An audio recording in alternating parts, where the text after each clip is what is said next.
Hi friends, അസ്സലാമു അലൈക്കും. എല്ലാവർക്കും സുഖം തന്നെയല്ലേ?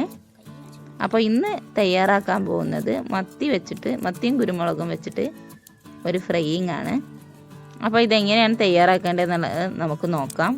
അപ്പോൾ ഞാനിവിടെ ഒരു 1/2 കിലോ മത്തി മേടിച്ചിട്ടുണ്ട്. ഇത് നമുക്ക് നന്നായിട്ട് ക്ലീൻ ചെയ്തെടുക്കാം. അപ്പോൾ ഞാൻ ഇത് ക്ലീൻ ചെയ്യുന്ന ഭാഗം കുറച്ച് നിങ്ങൾക്ക് കാണിക്കുന്നുണ്ട്.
ഇനി നമുക്ക് മസാലയിലേക്ക് വേണ്ടിയിട്ട് ഞാനിവിടെ കുറച്ച് പച്ച കുരുമുളക് എടുത്തിട്ടുണ്ട്. പിന്നെ കുറച്ച് ചെറിയ ഉള്ളി, കുറച്ച് വെളുത്തുള്ളിയും കൂടെ എടുത്തിട്ടുണ്ട്. ഇനി ഇത് നന്നായിട്ടൊന്ന് അരച്ചെടുക്കാം.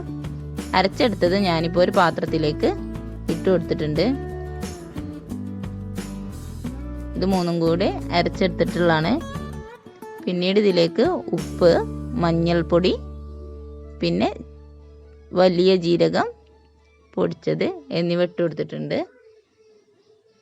ഇനി ഇതിലേക്ക് ആവശ്യത്തിന് ഇത് മിക്സ് ചെയ്യാനുള്ള ഓയിൽ ഒഴിച്ചു കൊടുക്കാം. ഞാനിവിടെ വെളിച്ചെണ്ണയാണ് എടുത്തിട്ടുള്ളത്. ഇത് നന്നായിട്ടൊന്ന് മിക്സ് ചെയ്യാം. എന്നിട്ട് നമുക്ക് നമ്മുടെ മീനിൽ നന്നായിട്ട് തേച്ച് പിടിപ്പിക്കാം.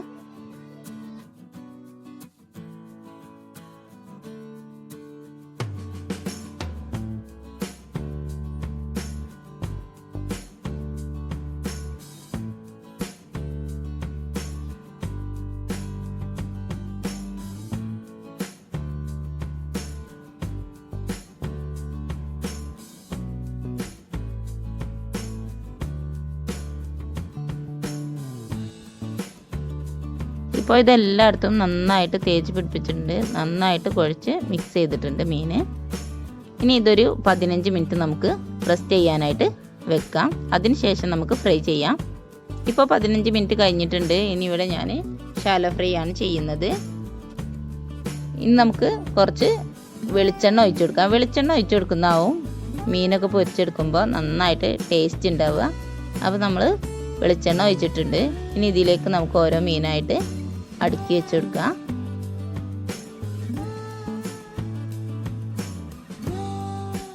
ഇപ്പോൾ കുറച്ച് സമയം കഴിഞ്ഞിട്ടുണ്ട്. ഇനി ഇത് നമുക്ക് ഓരോന്നായിട്ട് മറിച്ചിട്ട് കൊടുക്കാം. ഇനിയിപ്പോൾ നമുക്ക് ഇതിലേക്ക് വീണ്ടും എണ്ണ ഒഴിക്കേണ്ട ആവശ്യമൊന്നുമില്ല. നല്ല നെയ്യുള്ള മത്തി ആയതുകൊണ്ട് എണ്ണയുടെ ഒന്നും ആവശ്യമില്ല. ഇനി ഇത് ഇങ്ങനെ തന്നെ നമുക്ക് മറുവശം കൂടെ ഫ്രൈ ചെയ്തെടുക്കാം. ഇങ്ങനെ കുറച്ച് നേരം നിന്നതിന് ശേഷം നമുക്ക് ഫ്ലെയിം ഓഫ് ചെയ്യാം. അപ്പോൾ നമ്മുടെ പച്ചക്കുരുമുളക് തേച്ച മത്തി ഫ്രൈ ഇവിടെ റെഡി ആയിട്ടുണ്ട്. അപ്പോൾ എൻ്റെ ഇന്നത്തെ ഈ റെസിപ്പി നിങ്ങൾക്ക് എല്ലാവർക്കും ഇഷ്ടപ്പെട്ടെന്ന് കരുതുന്നു. ഇഷ്ടപ്പെട്ടവർ തീർച്ചയായിട്ടും ലൈക്ക് ചെയ്യാനും ഷെയർ ചെയ്യാനും സബ്സ്ക്രൈബ് ചെയ്യാനൊന്നും മറക്കരുത്. അപ്പോൾ ഇന്നത്തെ വീഡിയോ ഇവിടെ വൈൻഡപ്പ് ചെയ്യുന്നു. വീണ്ടും മറ്റൊരു വീഡിയോ ആയിട്ട് നമുക്ക് കാണാം. Thank you.